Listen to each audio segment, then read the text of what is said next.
அண்மைச் செய்தி.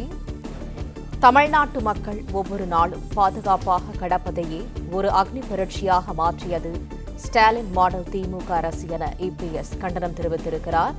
கூடுதல் தகவல்களை தருகிறார் எமது செய்தியாளர் ராஜகுமரன். வணக்கம். முழு விவரங்கள் என்ன?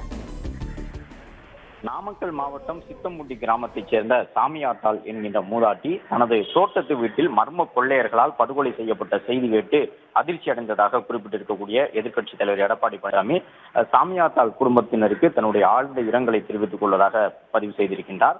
சாமியாத்தாள் வெட்டப்பட்டு கோவை மருத்துவமனையில் சிகிச்சை பெற்று வருவதாகவும் அவருக்கு ரத்தம் தேவைப்படுவதாகவும் நேற்று காலை தகவல் வந்ததும் அதிமுகவினுடைய ஐடி விங் மூலமாக இளைஞர்கள் அதற்கான ஏற்பாடுகளை விரைவாக மேற்கொண்டு அதற்குள்ளும் சிகிச்சை பலனின்றி அந்த சாமியாத்தாள் உயிரிழந்து விட்டார் என்பது மிகவும் வேதனைக்குரியது என்றும் எதிர்க்கட்சித் தலைவர் எடப்பாடி பழனிசாமி பதிவிட்டிருக்கின்றார்.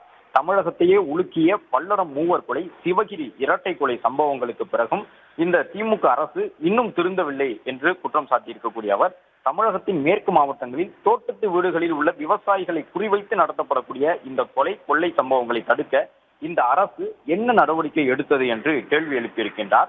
பல்லடம், சிவகிரி வழக்குகளில் கைது செய்யப்பட்ட குற்றவாளிகள் மட்டுமே இந்த குற்றங்களை செய்தவர்களா என்ற சந்தேகம் மக்களிடையே ஏற்கனவே உள்ள நிலையில் இச்சம்பவம் அந்த சந்தேகத்தை வலுப்பெறவே செய்துள்ளது என்று குறிப்பிட்டிருக்கக்கூடிய எதிர்க்கட்சித் தலைவர் தமிழ்நாட்டு மக்கள் ஒவ்வொருவரும் ஒவ்வொரு நாளும் பாதுகாப்பாக கடப்பதையே ஒரு அக்னி பரீட்சையாக மாற்றிய ஸ்டாலின் மாடல் அரசுக்கு தனது கடும் கண்டனத்தை தெரிவித்துக் கொள்வதாக குற்றம் சாட்டியிருக்கின்றார்.